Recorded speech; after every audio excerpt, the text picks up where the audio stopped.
In September 1957, 8 scientists gathered in secret at San Francisco's Clift Hotel to plan their own professional ruin. They didn't have a contract and they didn't have a lawyer. Instead, they pulled out a single $1 bill and signed their names across it.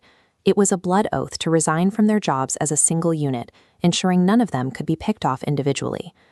Looking at this array, you can see the technological limit of the 1950s.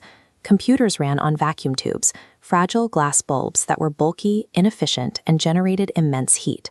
With the Soviet Union putting Sputnik into orbit, the United States military desperately needed to replace those tubes.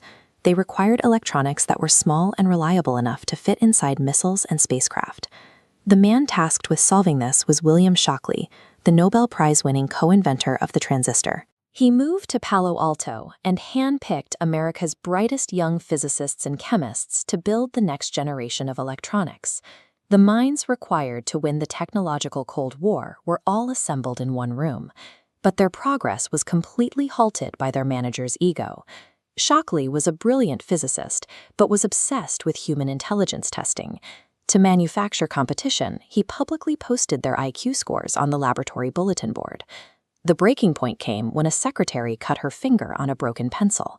Shockley immediately assumed it was an act of industrial sabotage.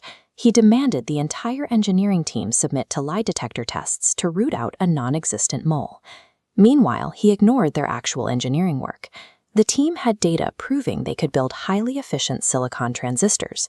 Shockley refused to listen, demanding they build an impossibly complex 4-layer diode instead. The group took their concerns to Arnold Beckman, the wealthy industrialist funding the laboratory. Forced to choose between a group of young researchers and a Nobel laureate, Beckman backed Shockley.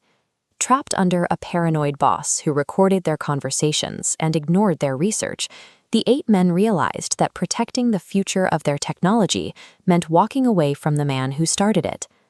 On September 18, 1957, the group handed in their resignations.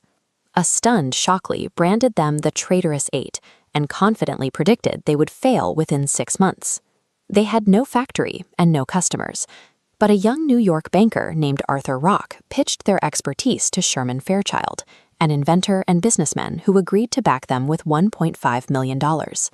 They formed Fairchild Semiconductor under a completely novel financial arrangement.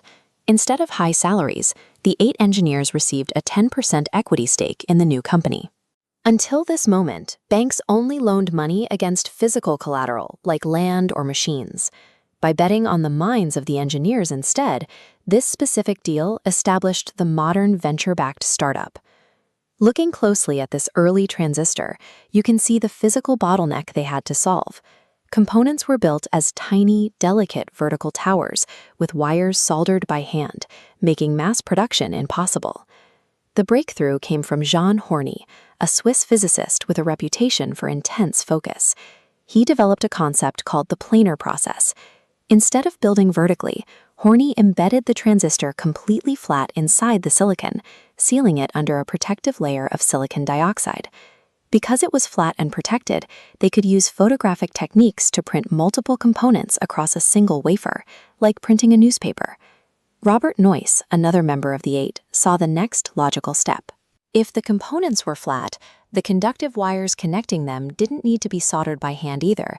They could be etched directly onto the silicon to link everything together. By flattening the transistor and printing the connections, Horny and Noyce placed an entire electronic circuit onto a single piece of material. They had invented the microchip.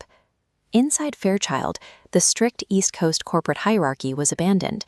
There were no mahogany desks or executive dining rooms, and ties were quickly replaced by short sleeves.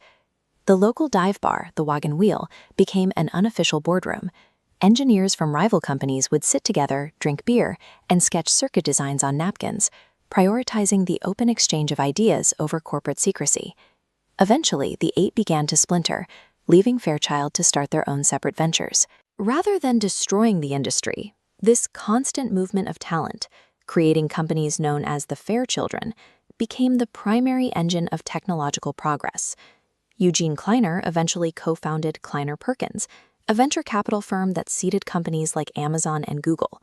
Robert Noyce and Gordon Moore started Intel, which would scale their silicon designs to power the personal computer revolution. While the Fairchildren companies grew into global giants, William Shockley's laboratory eventually closed. He died bitter and isolated, his scientific legacy complicated by his personal management failures. The modern landscape of Silicon Valley was defined by that single moment of defiance at the Clift Hotel. By walking away, the Eight established the precedent that in the technology industry, intellectual capital is more mobile and more valuable than the companies that attempt to contain it.